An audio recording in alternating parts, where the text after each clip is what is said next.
Halo sahabat tani, ketemu lagi di channel kami, di channel Taniku Indonesia. Kali ini kami akan membahas review dan tes pupuk Gandasil-D dan pupuk Ultradap untuk tanaman ya. Sebelum kami bahas, jangan lupa klik tombol subscribe dan lonceng agar bisa mengikuti video-video terbaru dari kami. Yang pertama kali yang kami akan bahas adalah review ya. Review yang pertama adalah kandungan unsur hara pupuk Ultradap ya. Nah, bisa dilihat di belakang kemasan, kandungan pupuk Ultradap ini mengandung unsur hara nitrogen sebanyak 12% dan fosfat sebanyak 60%. Jadi pupuk Ultradap hanya mempunyai kandungan unsur hara sebanyak 2 saja ya. Untuk pupuk Gandasil-D ya. Untuk pupuk Gandasil-D, unsur hara yang dimilikinya adalah, yang pertama adalah nitrogen sebanyak 20%, fosfor sebanyak 15% dan kalium sebanyak 15%. Dan juga dilengkapi unsur hara pupuk mikro ya.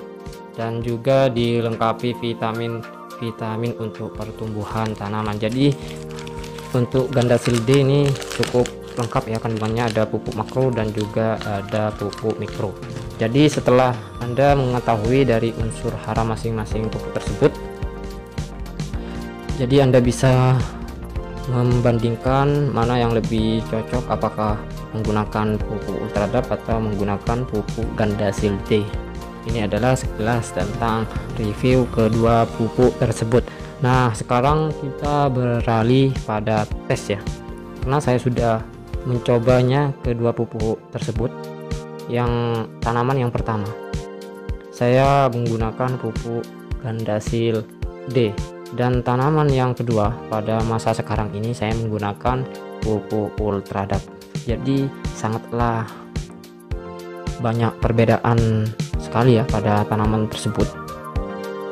Waktu saya menggunakan pupuk Gandasil-D ini, dosis sama, perubahan tanaman itu sangatlah signifikan setelah penyemprotan pertama kali ya pada tanaman tersebut, karena saya tidak menggunakan pupuk bocor pada tanaman cabai saya hanya menggunakan pupuk semprot saja, contohnya seperti Gandasil-D ini. Jadi perubahan tanaman itu sangatlah signifikan setelah melakukan penyemprotan menggunakan pupuk Gandasil-D. Perubahan tersebut bisa dilihat tanaman dari penyemprotan itu sampai 5 hari ya, pasti itu ada perubahan yang signifikan pada tanaman tersebut. Tanaman itu lebih subur dan tanaman itu lebih hijau. Nah, sekarang ini saya lagi menanam cabai lagi. Saya mencoba menggunakan pupuk Ultradap ya. Dosis sama menggunakan 2 sendok, karena tanaman masih kecil, saya menggunakan dosis yang lebih rendah. Sama juga Gandasil-D ini saya juga menggunakan 2 sendok, dan pupuk Ultradap juga menggunakan dosis 2 sendok pada tanaman yang sekarang ini. Setelah menggunakan pupuk Ultradap ini, saya semprotkan pada tanaman tersebut setelah 5 hari pada penyemprotan. Tanaman itu perubahannya tidak signifikan ya.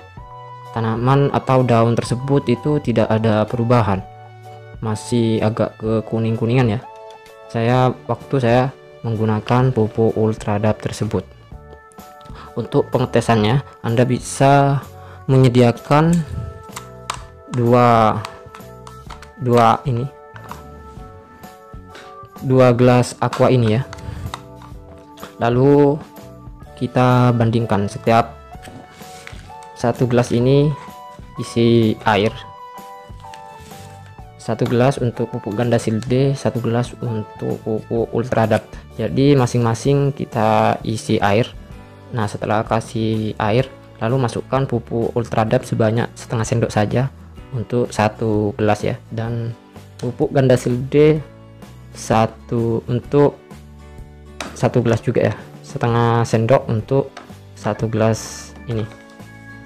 Nah, setelah dimasukkan lalu diaduk rata sampai rata. Lalu setelah semuanya diaduk, lalu celupkan jari Anda pada air tersebut yang sudah berisi pupuk.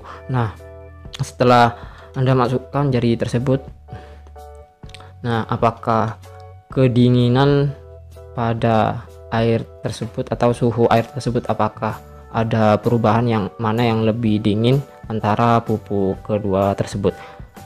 Apabila lebih dingin pupuk Gandasil D, maka unsur hara nitrogen yang dikandung pupuk pada kedua pupuk tersebut itu lebih tinggi pupuk Gandasil D. Kalau di keterangan memang pupuk Gandasil D itu kandungannya sebanyak 20% ya. Kalau untuk pupuk Ultradap ini kandungannya sebanyak 12%.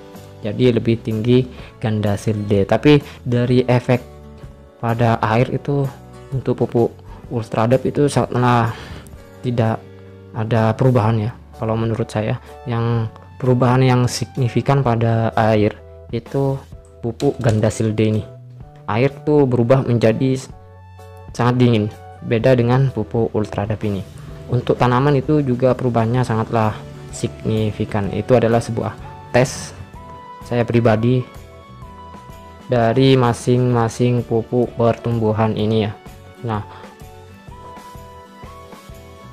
saya pribadi hanyalah mereview dan tes, itu semuanya penilaiannya kembali pada Anda yang melihat video ini.